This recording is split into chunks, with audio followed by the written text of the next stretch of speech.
Paz e misericórdia. Aqui é irmão Ricardo, da comunidade Servos da Divina Misericórdia, para mais uma live, sobriedade e paz. Hoje nós vamos receber a Fabiana, que é coordenadora diocesana da Pastoral da Sobriedade aqui da Diocese de Petrópolis. Então a gente vai ter um bate-papo aberto aí, sobre a Pastoral da Sobriedade, sobre os trabalhos da Pastoral da Sobriedade aqui dentro da Diocese. Então espero que seja um papo bem legal aí, bem aberto mesmo, sobre essa questão aí da dependência química, não somente dependência química, mas o tema realmente, sobriedade e paz, porque muitas vezes nós achamos que a sobriedade é só para os dependentes químicos, já foi falado isso aqui em outras lives, mas é para todos aqueles que têm vivido, às vezes até uma dependência afetiva. Então, possamos aí estar com o coração aí aberto para esse momento que nós vamos fazer aí da Pastoral da Sobriedade, com esse tema aí, sobriedade e paz. Aguardando agora só a Fabiana mandar o convite para a gente já iniciar esse bate-papo. Enquanto isso, também eu quero convidar você, para visitar as nossas páginas, você já está aqui ligado conosco aqui no Instagram, mas não deixe de visitar as nossas páginas, nosso canal no YouTube, também a nossa página no Facebook. É sempre digitar a Divina Misericórdia e você vai encontrar, a nossa comunidade, tanto no YouTube quanto no Facebook. Então, vai ser um prazer ter você nos seguindo também nas outras redes sociais. Estamos aceitando aqui o convite aqui da Fabiana. Ué, tá dizendo aqui que você recusou, Fabiana. Tem que mandar de novo.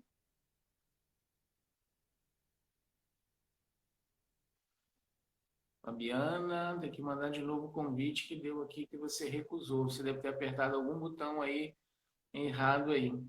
E enquanto isso, já vou aqui agradecendo aqui a presença de alguns irmãos, do Roger, do Rogério, alguém aqui com o sobrenome Santos, um abraço ao Carlos, ao irmão Gabriel, sejam todos bem-vindos, para esse bate-papo aí, Vamos aí para esse momento. Fabiana, estou só aguardando o seu convite aí para a gente começar, tá bom, querida? Priscila também já está aí conosco. Seja bem-vinda, Priscila. Que esse momento seja um momento realmente formativo aí para nós, Saber como é que está o trabalho da Pastoral da Sobriedade, aqui, na nossa diocese. Aí é o problema, Fabiana. Eu não sei qual é a sua conta, então deixa eu ver aqui se aparece aqui para mim. Não aparece. Vê aqui para mim, filho.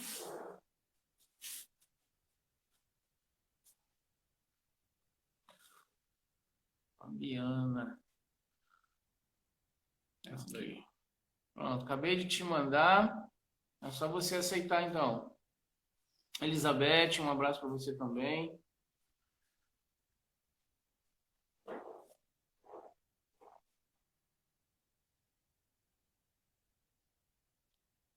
Vamos aí começar aí,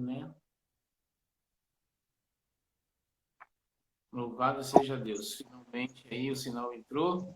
Fabiana, boa tarde. Boa tarde. Então, Fabiana, hoje nós vamos aí partilhar um pouquinho, sobre a Pastoral da Sobriedade, Falar um pouquinho do trabalho da Pastoral da Sobriedade aqui na nossa diocese, na Diocese de Petrópolis. Só dando uma recapitulada, nós tivemos uma conversa com o Bortolim, que foi um dos fundadores aí da Pastoral, na nossa primeira live. Depois, nós tivemos aí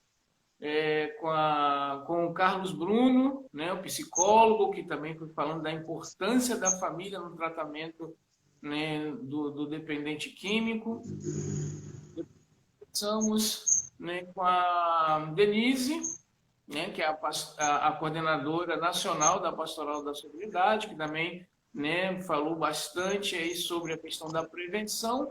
E hoje nós vamos falar com a Fabiana, né, sobre o trabalho da pastoral, né, da Pastoral da Sobriedade aqui na Diocese de Petrópolis. Então, Fabiana, você possa se apresentar aí para os nossos irmãos que já estão nos acompanhando, depois a gente começa aí o nosso bate-papo. Então, boa tarde a todos, né? Boa tarde, irmão Ricardo, comunidade, né? Servos da Divina Misericórdia. Meu nome é Fabiana, sou de Teresópolis, da paróquia de São Cristóvão, né? Do Padre Bruno, e sou agente da Pastoral da Sobriedade há 7 anos e sou coordenadora diocesana atualmente, né? Vai fazer 1 ano agora e estamos aí juntos para trabalhar. Amém. Bom, então vamos lá, vamos começar. Já que a apresentação foi curta, então vamos que vamos. Vamos que vamos. É, Fabiana, nessa semana, né, que estamos encerrando hoje, né, estamos vivendo aí o primeiro passo da pastoral da sobriedade, né, que é o admitir, né? E aí nós sabemos que é o passo mais importante. Como é que você entendeu esse chamado, né, como é que você entendeu esse chamado na sua vida para fazer parte da pastoral da sobriedade? Primeiro eu queria saber como é que você se aproximou da pastoral da sobriedade, e aí depois nós vamos aí partilhar, né, um pouquinho mais a partir da sua história, né, do como funciona a pastoral, né, da sobriedade na diocese. E aproveito para mandar um abraço aqui para o Gilberto, que é o coordenador regional na pastoral da sobriedade, está aí conosco também, Amém. né? Então, estamos aí com os nossos irmãos da pastoral para fazer essa partilha. Então, pode falar, Fabiana, como é que foi essa sua aproximação à pastoral da sobriedade? Você disse que tem 7 anos, né? Como é que Tem. foi 7 anos atrás você se aproximar da pastoral? Então, foi de uma forma assim que eu não conhecia o trabalho da pastoral, né? Infelizmente, olha que doideira, né? Não conhecia. E o padre Michel, era o pároco da nossa paróquia, chamou um grupo de 4 pessoas para fazer um curso de novos agentes, mas ele não convidou, ele intimou, né? Ele falou: olha, tem um curso para vocês fazerem, é R$ 60 e vocês se viram, porque eu preciso dessa pastoral dentro da minha paróquia. Na hora que eu escutei pastoral da sobriedade, falei: meu Deus do céu, já tive umas situações, não comigo, mas na família, dentro da família, com o alcoolismo, né? E a gente logo de cara, a gente pensa no álcool, né? No vício do tabaco e aquelas coisas todas, nas drogas, né? Listas e listas.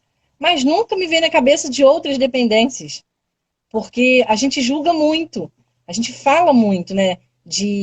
Do cara não está conseguindo se livrar das dependências químicas, e a gente acaba esquecendo que a gente tem as nossas dependências e a gente não consegue admitir isso.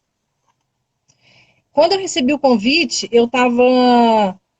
foi um momento difícil, porque eu tinha acabado de fraturar minha perna, né? Eu tive uma fratura e eu ainda estava de muleta. Eu fui como um soldado meio que capengando, né, para lá.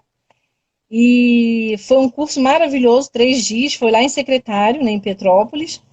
E lá eu descobri que eu também era cheia de dependência. Nossa, mas como? Eu falei: caramba, eu até esqueci por alguns momentos que existia a situação das drogas. Porque eu pensei assim para mim: caramba, como que a gente falha e erra? Às vezes até a gente falando: poxa, o cara é covarde, o cara tem que criar vergonha na cara, porque o cara não para de fazer isso, não para de fazer aquilo. Mas aí eu falei assim: poxa, eu também não paro de fazer tantas coisas. E foi dentro do curso que eu vi aquilo, porque eu não tinha um contato com a pastoral da sobriedade, eu não sabia como ela funcionava. Eu fui ter o contato com a pastoral e como ela funcionava dentro do meu curso. Ali eu poderia falar: gente, olha só, não dá para mim não. Eu vou desistir porque tem muito doido aqui, né? Eu vou ficar maluca também. Mas eu falei: não, tem muita gente que precisa de mim. E vamos dar o primeiro passo, vamos admitir, né? Se tem coisas que ainda não admiti, vamos admitir. E você falou muito bem, né? Esse passo do admitir, ele é muito importante em nossas vidas. Assim, a gente não consegue mais nada na nossa vida se a gente não admitir muitas coisas. E uma das coisas que eu aprendi dentro da pastoral da sobriedade é admitir o amor de Deus, que a gente é dependente dele. Não dá para não dá para viver sem ele, né? Na minha vida hoje eu admito isso, porque não tem como eu viver mais sem a presença dele na minha vida. Eu, Fabiana, não existiria. Então, assim, a pastoral começou assim na minha vida. Foi mais ou menos assim. Amém.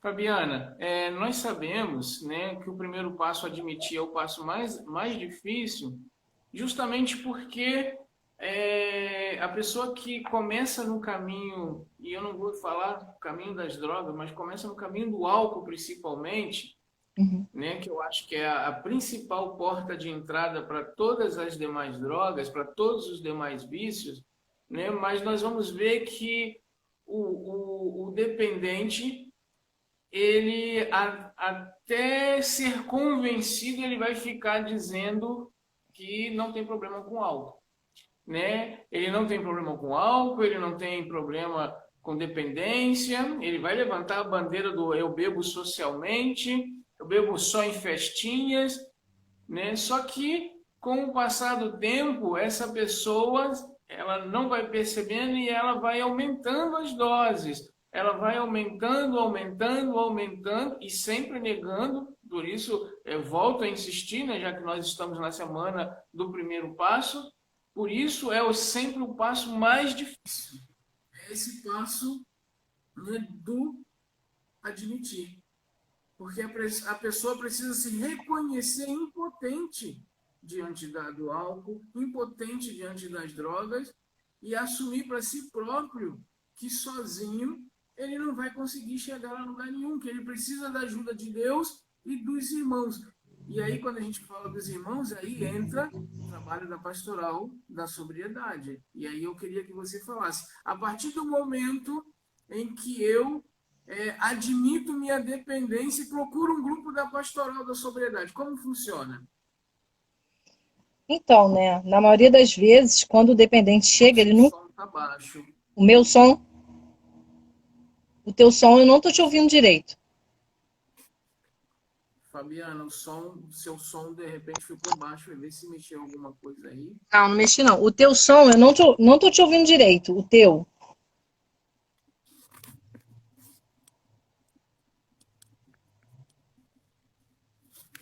Oi, tá me ouvindo? Tô. Tá me ouvindo? Não pode falar. Tá ouvindo direito? Eu não tô ouvindo. Alô? Oi? É o meu que tá baixo. Pode falar, Fabiana. Eu vou pedir o irmão Então, aqui para buscar o microfone lá do meu telefone. Você tem vai falando problema. que o povo tá te ouvindo, que é o mais importante. Tá. Na maioria das vezes, né, o dependente ele chega no grupo de autoajuda sempre com alguém, né? Muito difícil ele ir sozinho.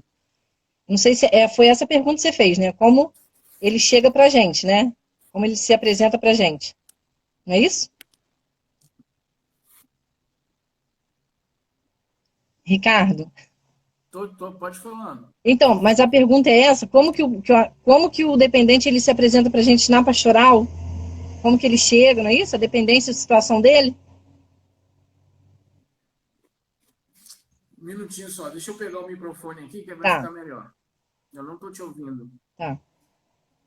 Zecão da Misericórdia de Piquete, São Paulo, seja bem-vindo, meu irmão. Vamos ver se vai melhorar agora. Esse aqui é o meu.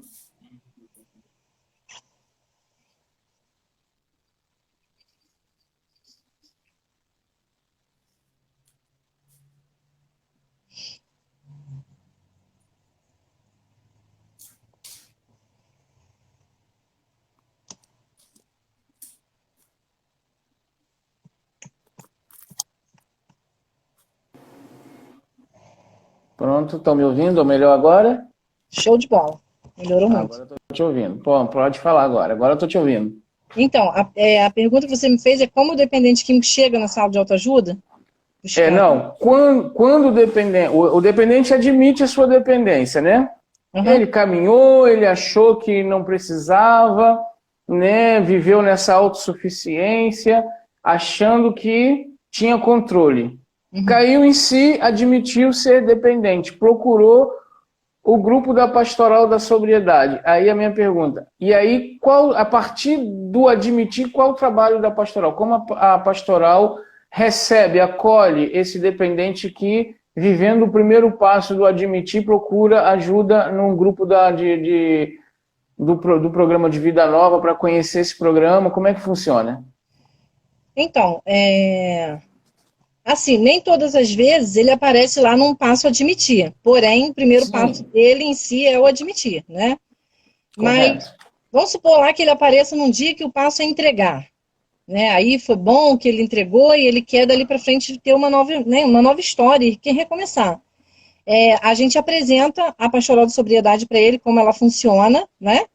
Na maioria das vezes, como eu falei no começo que você não estava ouvindo, eles não vão sozinhos, sempre vai com uma família, e é onde eu falo que naquele momento ali a família erra muito com eles, né? Porque é mão na cabeça, não, meu filho não é assim. E então, assim, é um momento muito dele com Deus. Eu falo que o momento de admitir é um momento muito da pessoa dependente com Deus, né? A gente conversa, assim, eu até costumo, ele participa da reunião e depois a gente sai para conversar. Eu sempre com uma outra pessoa, né? Quando é um homem, né? Porque para a gente não ficar sozinhos. Sim. E a gente sai para conversar, tipo, fica numa sala, mostra para ele que, tipo assim, tem várias maneiras dele viver uma sobriedade. Eu não radicalizo, já que de cara ele precisa de internação, porque isso é um susto muito grande. E, na maioria das vezes, eles não admitem que precisa de internar. E na verdade nem sempre realmente precisa, Isso, né? nem Eu, sempre eu, precisa. eu, eu digo que São graus de dependência.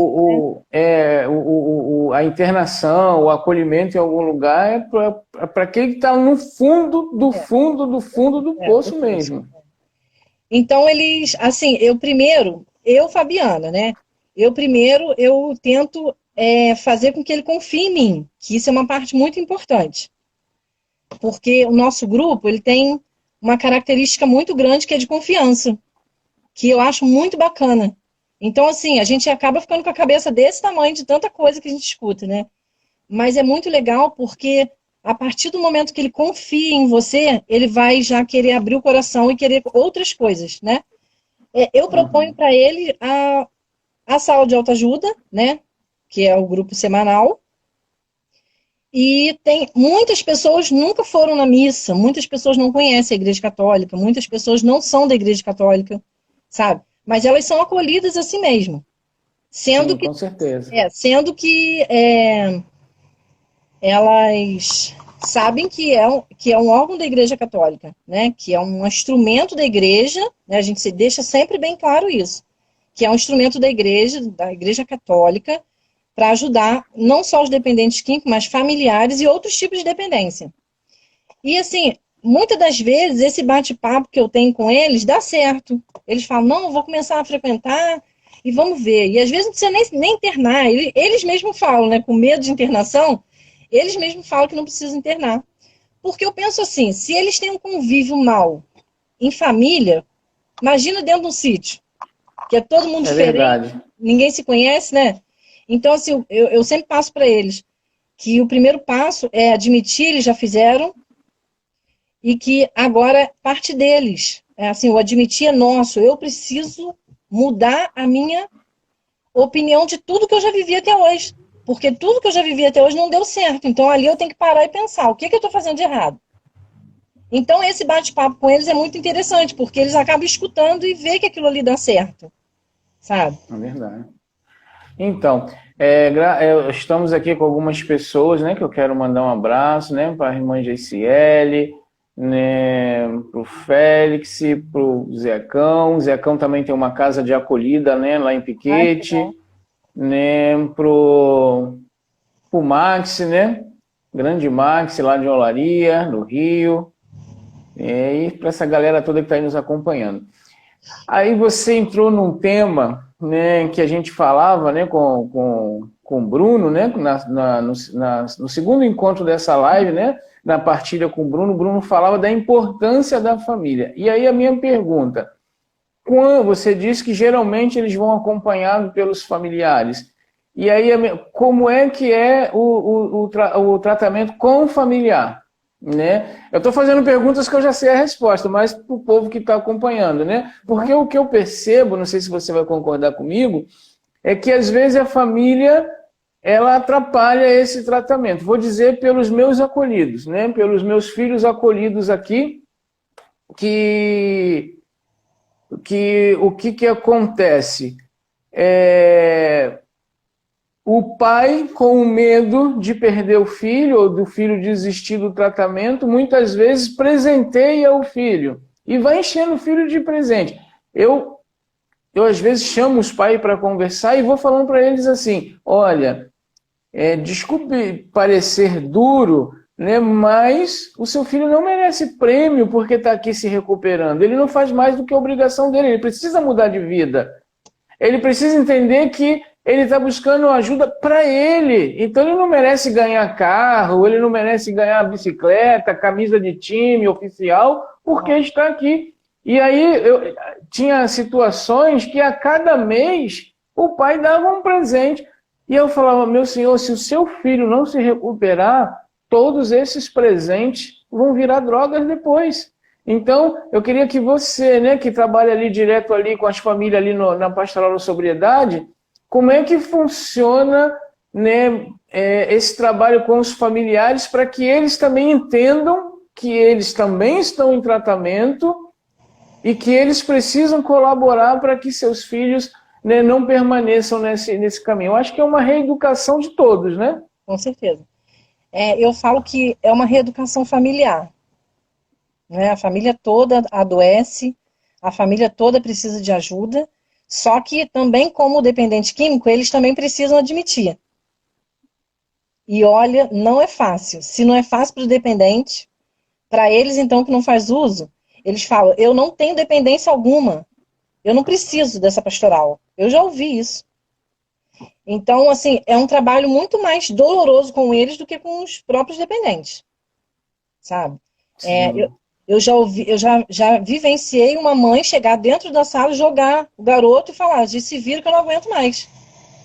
E quando acabar a reunião, manda ele me mandar uma mensagem que eu venho buscá-lo. Um menino de 17 anos. É mais ou menos, sem querer te cortar, aquela coisa, né? Tá a Pris aqui, que é professora, né? Aquela coisa que a família às vezes leva a criança, deixa lá no colégio e fala, agora é com os professores educar meu filho. Leva para a igreja, coloca na catequese, agora é com os professores. Enquanto a família não entender que a educação tem que partir de casa, que a primeira catequese tem que ser em casa, a gente vai ficar vivendo isso, né? Um colocando a culpa no outro, é o dependente colocando a culpa nos familiares. Eu tô assim por causa dos meus pais, e a família é a mesma coisa. Então, nós, como família, precisamos entender a nossa importância como os primeiros educadores, os primeiros catequistas da vida dos nossos filhos, para que não aconteça isso aí, de chegar na sala e toma, agora é com vocês. Dá um jeito aí, porque eu não aguento mais. Mais ou menos isso, né?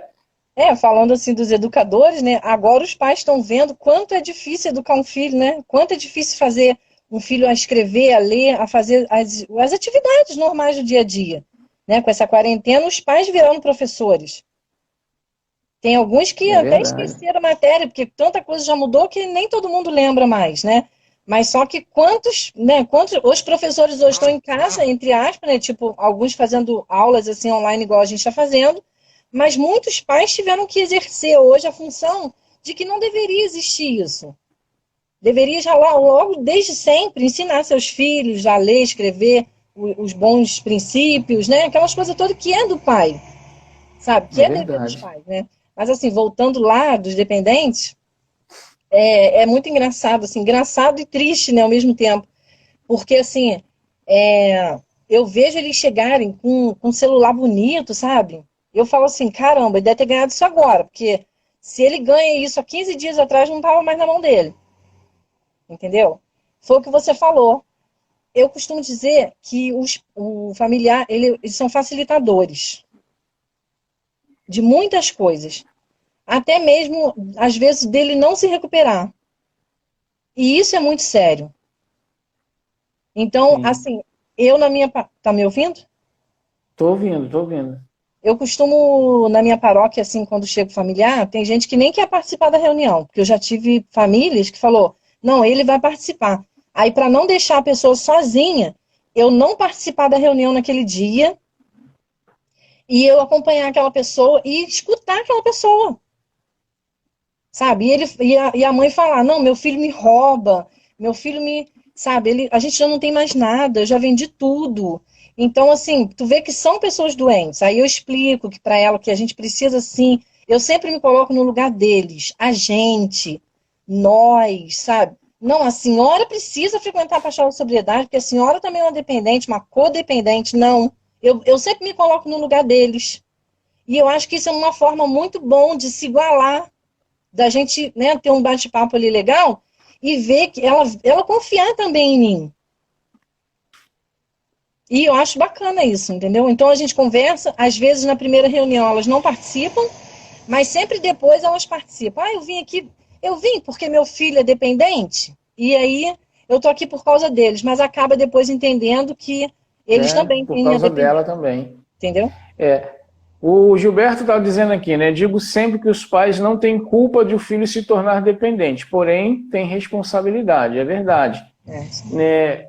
Amados, eu tive uma experiência, né? E é como qualquer é, agente da Pastoral da Sobriedade, o irmão Gabriel está aqui comigo aqui, né? Próximo a mim aqui, e ele viveu essa realidade comigo.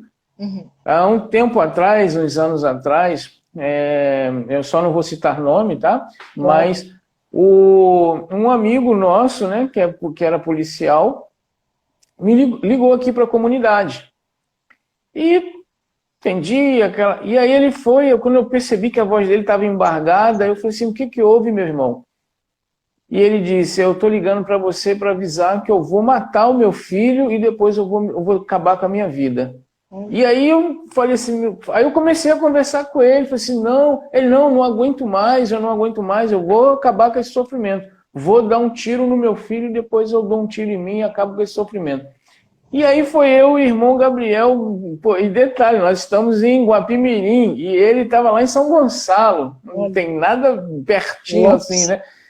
E a gente partiu para lá, para São Gonçalo, e chegamos lá, começamos a conversar primeiro com o pai, fazer um momento de oração, fizemos um momento de oração com o filho, né, e graças a Deus eles, né, não chegaram a esse extremo.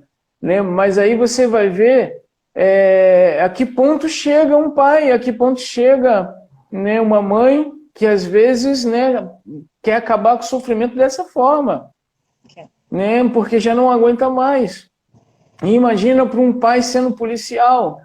Eu acompanhei de perto a dor desse pai, um pai que chegou a vender a coleção de arma que ele tinha, né? Porque ele ainda tinha como esporte, né? Tirou o alvo, então tinha armas caríssimas, vendeu tudo para poder internar o filho numa casa de recuperação involuntária. E ele me ligou feliz da vida, né? Dizendo assim, irmão, que bom, acabei com a minha coleção de armas, porém eu coloquei o meu filho numa casa de recuperação voluntária, agora ele vai mudar. E aí falando com aquela alegria toda, e depois ele perguntou assim, qual a tua opinião? Aí eu falei assim, o senhor quer que eu fale para lhe agradar ou seja verdadeiro? Aí, não, você é meu amigo, pode falar. Eu falei assim, olha, a internação involuntária, ela funciona, mas ela não é 100%, assim como também a internação voluntária, às vezes a pessoa quer, vai para um lugar, mas também não é 100%. Ele, como assim? Aí eu falei, como assim? Eu estou explicando para o senhor que o senhor pode estar gastando todo o seu dinheiro, seu filho só vai poder ficar 40 dias, porque a lei não permite mais do que isso, ele vai voltar para sua casa, talvez pior do que como foi, porque Revoltado. talvez ele vai voltar revoltado contigo, porque tu internou ele contra a vontade dele. E foi dito e feito, foi exatamente isso que aconteceu. Né? Então, essas situações a gente vai vendo, né? Na Pastoral da Sobriedade, aqui na comunidade, a gente vai acolhendo diversas situações de famílias que já estão por um fio, estão destruídas, né? Porque a droga ela não destrói só o dependente, e é isso que as famílias precisam entender.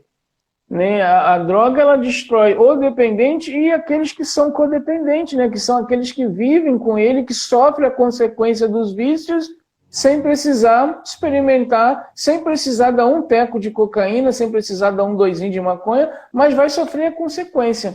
O que é difícil é fazer a família entender isso, né? Nossa, muito.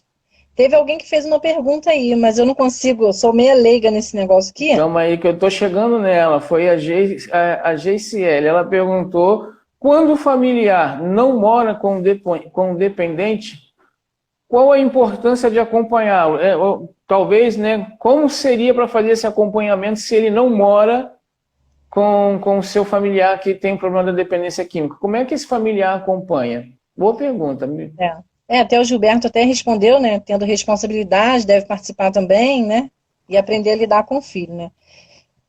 Assim, como ela não mora com ele, e eu não sei qual o grau de dependência, se ele quer ajuda, às vezes ele não quer ainda ajuda, né? Aí o cara fala, pô, mas o pai ou a mãe fala, mas se ele não quer ajuda, como que eu vou ajudar meu filho se ele não quer ajuda nesse momento? Mas se ela procurar ajuda nesse momento que ele não quer, ela vai começar a mudar as atitudes dela para que ele possa. Aí ele vai começar a ver que a mãe está diferente, o pai está diferente, a avó está diferente. E daí ele vai começar a olhar uma outra pessoa. E vai aguçar ali a vontade de repente, ela fazer o convite aí nesse grupo, né? Sem falar assim, sem impor. Ah, você tem que ir naquele grupo lá, porque aquele grupo vai curar a tua dependência. Não é assim. Sabe? É um programa, né? Por isso que a Pastoral da Sobriedade é um programa de vida nova. E é um programa de vida nova para mim, para o irmão Ricardo, para os meninos que passam pela casa, é para todos nós. É uma mudança de vida, de hábitos, de lugares, isso é muito importante. E a pessoa precisa entender, né? Como eu disse logo no iníciozinho da nossa partilha, e tenho falado em todas as vezes que a gente fala da Pastoral da Sobriedade, que sobriedade, amados, não é só para dependente químico. O grande problema é que muitas vezes quando nós escutamos esse termo sobriedade, nós achamos que é apenas para quem bebe, para quem fuma, para quem cheira, né? E não. Tem muitos aí que estão precisando entender o que é uma sobriedade cristã. Tem muitos irmãos aí que estão necessitando viver os 12 passos da sobriedade. Olha, qualquer cristão que pegar o livro dos 12 passos da Pastoral da Sobriedade, não tem como não se encantar, porque ele vai ver que ali os compromissos que são gerados através de cada passo não é apenas para o dependente químico, mas é para todos. Todos nós somos chamados a viver tudo isso que a pastoral vai ensinar através do programa de vida nova. Não é só para o dependente químico. Então, e a gente percebe, Fabiana, eu queria que você falasse um pouco sobre isso, que pastoral da sobriedade é uma pastoral que às vezes não tem tantas pessoas, porque justamente existe esse preconceito, né? Existe esse preconceito dentro da própria paróquia, das paróquias, de achar que a pastoral da sobriedade é apenas para o usuário de álcool e droga, e com isso as pessoas não se aproximam, às vezes tem até medo de se aproximar, e quando na verdade ali tem às vezes jovem que precisa de um abraço, né? E de alguém que está ali na Santa Missa, que está ali se perguntando: o que eu vou fazer nessa paróquia? Não tem missão para mim fazer. Irmão, irmã, vai conhecer a pastoral da sobriedade. Né? Às vezes nós criamos obstáculos onde não tem, E aí esse obstáculo nos impede de enxergar a graça de Deus. Porque se as escamas dos olhos caírem, a pastoral da sobriedade vai ser uma das pastorais com o maior número de pessoas. É claro que isso não é ambição da pastoral, mas eu estou dizendo pelo sentido de ser um trabalho que é para todos nós. Então, queria que você falasse sobre isso. O celular virou igual o meu. Então, eu já tive uma experiência assim dentro da minha paróquia, né? Tinha um grupo também, que eu não vou citar grupos, né? Chegou um cara muito alcoolizado, só para entender essa situação, né? Que você falou aí. E aí o cara bateu lá em cima e falou, gente, tô precisando de ajuda, preciso de ajuda, mas o cara tava muito alcoolizado, muito. E aí esse grupo falou, peraí que eu vou levar o senhor lá embaixo, que tem uma reunião lá que cuida de bêbado, quem tá bêbado. E daí ele achou que o cara ia esquecer que eles falaram isso pra ele, entendeu? Aí bateram na porta, e sendo que nós estávamos em partilha, já no momento da volta da nossa partilha, né? Que é um momento onde a gente tem um testemunho, e ninguém queria dar esse testemunho, sabe? Então Deus, ele é muito providência. Então nesse exato momento que ninguém queria falar, o cara bateu na porta. A gente abriu, aí o menino falou assim, ele quer conhecer a pastoral. Com a gente ele falou de uma outra maneira, né? Aí ele entrou, a gente, o nome dele, falou o nome dele e tal. Aí todo mundo sentou e ele levantou. Ele falou, não vou sentar não, eu quero falar. Ele falou assim, eu não quero ajuda de cesta básica. Eu acho que o povo lá em cima achou que eu queria comida, que eu queria alimento. Só que eu não quero alimento. Eu quero que vocês me ajudem a parar de beber. Porque lá em cima, quando eu fui procurar ajuda, o cara falou que é aqui embaixo que cuida de quem tá bêbado. Aquilo me deu uma vontade de chorar tão grande, porque eu falei, caramba, olha a ignorância. A primeira coisa que uma pessoa precisa fazer, independente de pastoral da sobriedade, dela ser ou não, é acolher. É só acolher.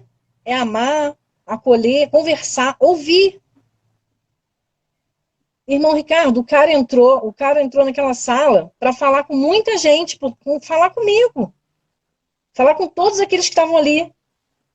Que não estavam, tipo assim, que estavam perseverando, mas que não tinha ainda admitido muitas coisas.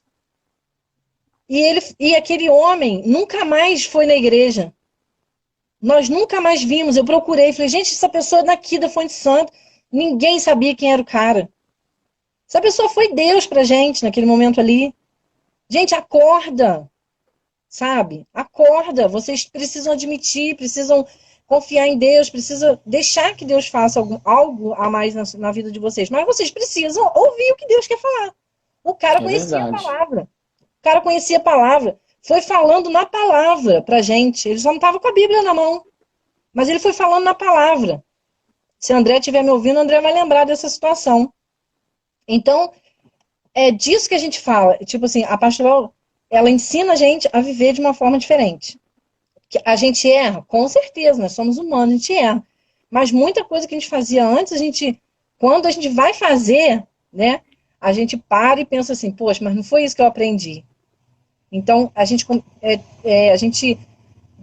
consegue discernir, consegue dividir, né, o que é bom, o que é ruim, e aquilo ali não é para mim mais, entendeu? É isso aí. Você falava da experiência com o padre Michel, né, que ele foi quem mandou você para a formação da pastoral da sobriedade. Eu vivi algo semelhante, né, no ano 2000, né, uma religiosa, né, a irmã Madalena, eu digo sempre que a irmã Madalena é como se fosse a minha segunda mãe, ela, uma freira que tomava conta de uma paróquia lá em Olaria, e ela me acolhe, né? Eu, recém-saído das drogas, sou acolhido por 3 freiras, né? Irmã Madalena, Irmã Consolata e Irmã Apolônia. E aí você imagina, né? Elas nunca trabalharam com dependente químico. E elas não sabiam o que fazer, só que eu queria que elas me ensinassem. Eu queria que elas me apresentassem esse tal Jesus que o padre Marcelo Rossi tinha falado, e esse Jesus mudou a minha história, e eu falava com elas, não, eu quero conhecer Jesus.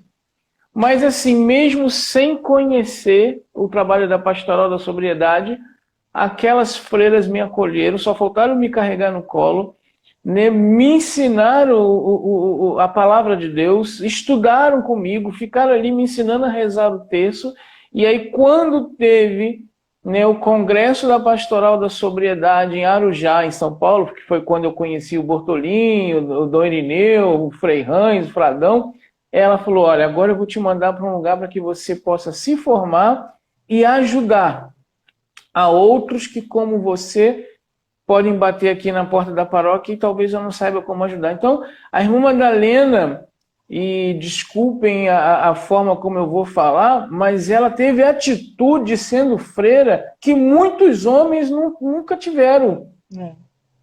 Nunca tiveram. Ela sendo uma freira que poderia, né? Sendo uma freira, ela poderia muito bem se resguardar e falar, não, procura tal lugar. Não, ela abriu a porta da paróquia para me acolher, me enviou para um curso para que eu pudesse ser formado e disse, né, que quando vier um dependente, é você quem vai acolher esses dependentes. Então, por isso que eu digo que ela foi minha mãe. E assim foi. Depois, com o nascimento da comunidade, essa mulher sempre esteve ao meu lado. Sempre esteve ao meu lado, sempre esteve ao lado da minha família. Retiros que nós fazíamos, os nossos retiros era a coisa mais louca. O sítio que a gente mora hoje, que você já teve a graça de vir aqui, hoje é nosso, mas antes era de um diácono que emprestava para a gente fazer retiro. Sabe como é que a gente fazia a inscrição para trazer os retirantes? Hoje a gente não pode fazer isso porque os nossos acolhidos estão aqui. Ia dar um problema danado. Mas quando a gente não morava aqui, a gente pegava o ônibus saindo de Olaria, tinha inscrição, vamos dizer, 20 pessoas para fazer o retiro. E no meio do caminho a gente pegava mais 10. O cara mais bêbado que tivesse na rua, a gente falava, vamos, vai ter um futebol, excursão, vamos embora. O cara entrava bêbado dentro do ônibus e vinha embora para Magé. Uhum. Quando passava o efeito da cachaça, o cara falava assim, onde é que eu tô? Né? E aí já estava aqui, não sabia ir embora mesmo. E era assim que funcionava o retiro. E graças a Deus nós vimos. Eu lembro até hoje, né, o seu Ivan, né, que eu estava passando, e seu Ivan completamente embriagado, completamente bêbado. E foi assim que ele veio para o retiro. E aí, quando chegou no momento de adoração, eu cheguei para ele e falei assim, seu Ivan, o senhor quer parar de beber? Ele foi e falou assim, quero, com aquele bafo ainda. E eu disse para ele assim, ó, ali está Jesus. E apontei para Jesus Eucarístico, né, no ostensório. Falei assim, ali está Jesus. Vai ali, se prostra diante dele. E você vai ver o que ele vai fazer na sua vida. Fabiana, esse homem, ele participou do retiro, a gente tinha que dar comida para ele, porque um alcoólatra, né? Você sabe aquela abstinência que dá aquela tremedeira. Ele participou do retiro. No último dia de retiro, ele já estava comendo sozinho. Que legal. Né? Que a gente chegava aqui sexta e ia embora no domingo. Na segunda-feira, ele estava lá na porta da paróquia, pedindo ajuda. Ó, eu fui para o retiro. Agora eu quero dar continuidade. E aí ele passou a participar do nosso grupo às quarta-feiras. Esse homem, ele ficou na sobriedade, mas chegou um momento que ele me procurou e a gente ainda não tinha casa, a gente ainda não acolhia, e ele virou para mim e falou assim, irmão, eu preciso de algo mais profundo, eu não estou bebendo, mas eu sinto que eu vou cair. Me manda para algum lugar. E eu mandei ele para o Credec, né, que era uma casa do governo que tinha lá em Campo Grande, lá no Rio, e mandei ele para lá. Ele ficou, se eu não me engano, não sei se foi 3 ou se foi 6 meses no Credec. E aí, quando ele voltou para a nossa comunidade, continuou ali nas nossas reuniões. Resumindo, depois, né, a comunidade saiu de Olaria, foi para Trajano, foi para tantos lugares e nós perdemos contato. Quando nós chegamos aqui em Magé, há 15 anos atrás, a gente já estava aqui um bom período, quando a gente já estava aqui uns 5 anos já, aí ele vai e liga para cá. Ô, irmão Ricardo, o senhor não vai saber, não vai lembrar de mim. Que tempo que eu estou caçando o seu telefone e descobri lá na paróquia. E esse homem estava vivendo na sobriedade. Graças a Deus. Esse homem, né, que foi, eu digo, foi liberto pelo simples contato ali com Jesus Eucarístico. Então, né, essa é a importância também, nós, agentes da Pastoral da Sobriedade, apresentar Jesus, né, para esses irmãos que chegam, como você disse, às vezes chega, não sabe nem o que é a igreja, não sabe nem o que é a figura do padre, etc., que dirá Jesus Eucarístico. E aí a gente vai fazendo com que eles se aproximem desse Jesus Eucarístico, se aproximem e passa a ter amor. Ó, um dependente químico, quando se converte, meu Deus do céu, é um apaixonado por Jesus, é difícil. O cara tá arriscado a quebrar o pau se alguém falar alguma besteira dentro da igreja, porque ele vira aquele cristão radical, e é essa radicalidade realmente que a gente prega. Nós temos que ser radicais, não tem essa coisa de um golinho, um copinho, né? Às vezes eu entro em alguns, entrava, né? Hoje em dia não, porque Deus me botou no meio do mato. Mas quando eu ficava lá, eu arrumei muito problema. Por quê? Porque eu era radical, né? Porque eu falava mesmo, né? Que em festa de paróquia não podia ter bebida, né? Quantas vezes eu vi as pessoas falar mal do nosso trabalho, falar mal da Pastoral da Sobriedade, porque a gente levantava a bandeira da radicalidade. E eu dizia, realmente, irmão, se você não tem problema com álcool, que você possa até beber a sua bebida, mas não na igreja. Não na igreja. Porque se existe um lugar para beber, então existe um lugar para se falar da palavra de Deus. E a igreja é este lugar para se falar da palavra de Deus, para se recuperar vidas. Para se recuperar vidas. Esse é o trabalho da Pastoral da Sobriedade, recuperar vidas. E todos precisam entender isso. Não tem esse negócio de copinho, não. Como me doía, Fabiana, não sei se você está 7 anos na Pastoral, você já pegou uma parte mais leve, pode-se dizer assim, mas o Gilberto, que eu acho que está um pouquinho mais tempo, que pegou lá de trás, sabe como que nos doía? Muitas vezes a gente tem que ir para uma festa paroquial, porque era obrigado. Não, tem que ir representante da pastoral para trabalhar na festa do padroeiro. E quando a gente chegava na festa do padroeiro, tinha bebida.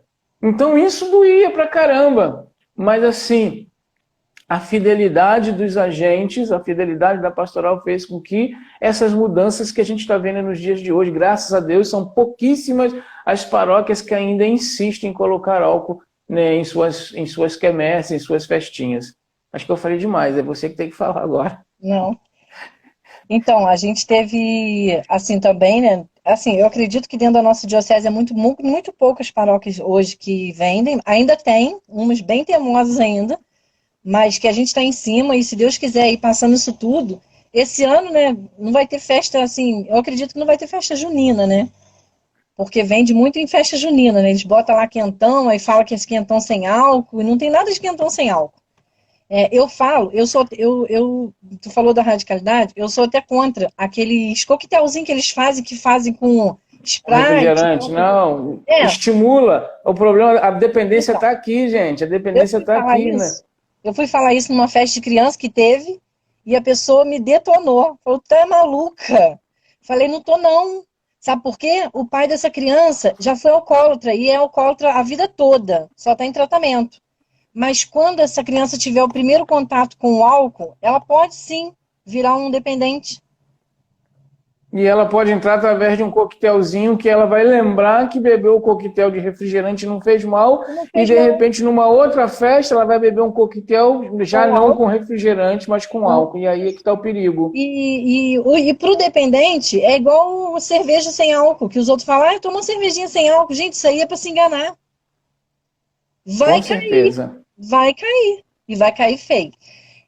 Uma vez, a gente está no tempo ainda? Deixa eu ver aqui. Temos 10 minutos. Nossa, passou voando. Porque o telefone caiu 2 vezes, ficamos mudo aí. Uma vez fizeram uma rifa de fim de ano, né? Tipo assim, aqui na paróquia tem isso. Tipo, final do ano faz uma rifa. E aí vários mantimentos, assim, 2 cestas grandes de Natal, sabe? Muita coisa, vem tudo de bom. Aí tinha um garrafão de vinho. Trouxeram a rifa pra gente, pra Pastoral da Sobriedade vender. Eu fui lá na listagem, né? Fui lá, olhei e falei, a gente não vai pegar nenhuma rifa para vender. Mas por quê? Na época eu era coordenadora paroquial ainda, né? Mas por quê? Eu falei, porque tem vinho. Para que ter vinho? Ah, mas a gente ganhou. Ah, mas se eu não quero para mim, eu não vou querer para a família do outro. Enfim, a gente não vendeu naquele ano. Aí ficaram de bico com a gente. Ah, porque aí começa a detonar, a pastoral sobriedade é muito chata, porque a gente é taxado de chata, isso e aquilo, não pode nada. Enfim, hoje tem a rifa, mas não tem mais vinho, graças a Deus. Porque Glória a Deus. a gente não precisou impor que a gente não ia, que não era para ter. A gente só falou que a gente não ia vender. A gente não ia ser conivente aquilo ali, sabe? É E verdade. graças a Deus hoje não tem mais. Então, assim, isso aí tem que partir. Antes de eu tentar mudar alguém, eu tenho que tentar, eu tenho que mudar a mim mesmo. É um comportamento que a pastoral da sobriedade ajuda muito. Tipo, antes de eu querer ajudar qualquer outra pessoa, isso não é egoísmo. Isso aí é autoconhecimento. Eu tenho que estar bem. Um cego não guia o outro. Eu tenho que estar bem É para me ajudar verdade. alguém. Eu penso assim. O irmão Gabriel está dizendo aqui, ó, em cima do muro não dá mais. O caminho é buscar a sobriedade de todas as formas. Não dá para ficar em cima do muro. Ah, eu não bebo, mas eu não me meto. Não. Sim, aqui sim, sim, sim, Sim, não, sim, não. Não tem essa de meio termo. não. Né? Ficar em cima do muro, irmãos que estão nos ouvindo, ficar em cima do muro é um perigo, porque você não sabe o lado que você vai cair, tá? Uma hora o muro dá aquela tremida e você não sabe qual lado que você vai cair. Então, toma logo posse de que lado você quer ficar. Né? A gente precisa vivenciar realmente, né, essa fidelidade e essa radicalidade em Deus. Fabiana, eu não sei se você está com o livro aí da Pastoral Sobriedade na mão. Tô. Tá aqui do Então, eu ladinho. queria que você lesse aí a palavra, né, desse primeiro passo, né, porque já estamos chegando no final, e eu gostaria que você fizesse a leitura aí Deixa eu da, achar. da... Esse livro meu aqui é aquele livro novo, e eu sou dos velhos, mas é o primeiro aqui, já tá ok na mão. Então, a palavra que foi meditada essa semana, não é isso? Isso. Então, vamos lá. Romanos 7, de 15 ao 20. Não consigo entender nem mesmo o que eu faço, pois não faço aquilo que eu quero, mas aquilo que mais detesto. Ora, se eu faço o que não quero, reconheço que a lei é boa. Portanto, não sou eu que faço, mas é o pecado que mora em mim. Sei que o bem não mora em mim, isto é, em meus instintos egoístas. O querer o bem está em mim, mas sou capaz de fazê-lo. Não faço o bem que quero, e sim o mal que não quero. Ora, se faço aquilo que não quero, não sou eu que faço, mas é o pecado que mora em mim. Amém. E quer partilhar alguma coisa em cima dessa palavra? Fica à vontade. Temos poucos minutos, mas dá tempo. Dá, né? Então, assim, o pecado é muito prazeroso, né? Muito bom. Assim, a gente não pode falar que ele não é bom. Ele dá um prazer, uma saciedade muito boa, porém é momentânea. Tudo que ele vai nos dar, depois vai ser cobrado, muitas das vezes cobrado com muita intensidade. Esse passo a admitir, né, na palavra do apóstolo Paulo, né, que ele foi muito perseguido, né? Ele foi perseguido, ele foi perseguidor, né? Esses dias eu escutei você falar dele, né? Falou assim, hoje ele não é mais. Foi numa dessas, não sei se foi numa dessas pregações que você fez do. Como é que é? Do lápis? Do livro, Sendo lápis nas mãos de Deus. Sendo lápis na mão de Deus. Que ele não é mais Paulo, né? Ele não é mais Saulo, ele é Paulo. Não é? É mais ou Sim. menos assim. É que, assim, o que acontece? Quando a gente admite que a gente precisa, que precisa de Deus, que a gente precisa mudar nossas atitudes, que a gente precisa ser um novo homem, uma nova mulher, precisa ser uma nova filha, um novo filho, mudar a vida da gente totalmente, a gente deixa de ser Saulo e a gente passa a ser Paulo, sabe? Um cara que, Amém. tipo assim, ele viveu uma vida inteira perseguindo a igreja, né? Mas ele reconciliou com Deus e assim, ele foi perseguido. A luta dele não passou quando ele admitiu que ele era dependente de Deus. A luta dele só aumentou. E assim também é a gente, né? Nós, agentes da pastoral, nós dependentes, tanto químico quanto, né, a gente hoje, nesse momento assim que a gente está vivendo hoje, um momento que muitas pessoas estão em depressão, muitas pessoas estão com síndrome do pânico, tem pessoas que não conseguem nem ir na rua, com medo desse vírus, sabe? A gente ainda consegue ir no mercado, mas eu falo que, assim, eu fui no, deve ter uns 20 dias, eu fui no centro da cidade, dá medo realmente de, pelas pessoas que estão andando na rua, achando que não está acontecendo nada, e assim, a minha vontade era voltar para casa na mesma hora, mas eu tinha que resolver algumas coisas, então eu precisava estar ali. Mas tem pessoas que não conseguem lidar com essa situação. Então, essas pessoas também precisam da nossa ajuda. Não é só, às vezes a gente fica pensando, igual o irmão Ricardo lá no começo falou, né, da dependência química, às vezes a gente fica procurando alguém bêbado para a gente ajudar. E às vezes, dentro da própria casa, tem alguém que está precisando da gente.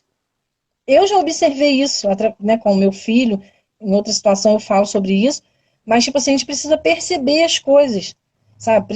Por isso que esse tempo é muito propício para isso. Estamos em casa, que conversamos mais, que vivemos a palavra de Deus, né? Assistimos nossas missas, partilhamos a palavra de Deus e oramos, rezamos o terço, para que a gente não possa cair também, porque nesse tempo, eu nas minhas dependências, eu também posso cair.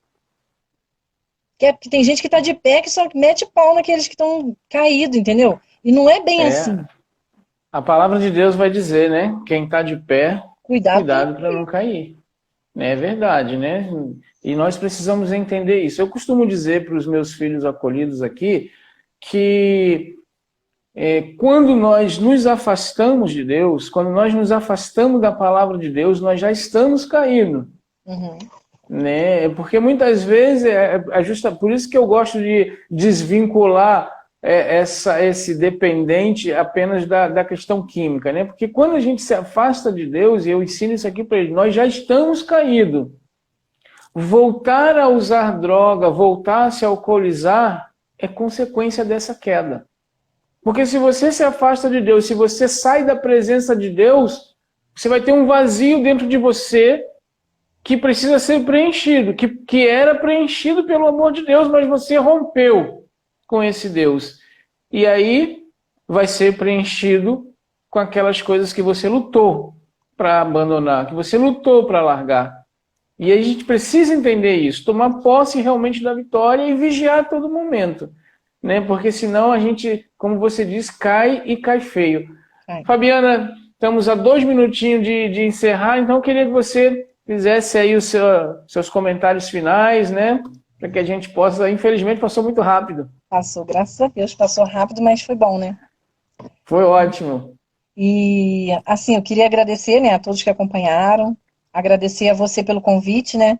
Mandar um abraço para a Denise, que numa reunião que nós tivemos agora por live também, ela, né, falou, a gente conversou sobre a situação, eu falei de você na live por causa do convite, né, que eu achei bacana, da Denise ter participado, e aí ela falou, poxa, desculpa, ela me pediu desculpa, olha só, porque ela passou na frente, tipo, de diocese para regional ou diocese para nacional, sabe, e assim, pelas hierarquias, mas isso, né, nossa, isso não tem hierarquia, né, com a gente não tem isso.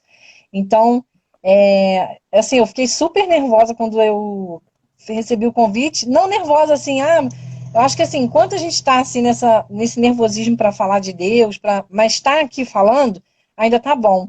Porque quando a gente se acha o autossuficiente, aí já não é mais Deus. Né? Porque é sempre verdade. assim. Né? Então, assim, verdade. Nossa, aconteceu tudo da maneira diferente, eu achei que fosse outra coisa. Foi um bate-papo legal, a gente poderia passar aqui até 6 horas, que eu acho que teria assunto suficiente para falar, mas terão outras oportunidades, né? Então, um beijo para Denise aí, Gilberto, Adriano, que eu vi que entrou aí.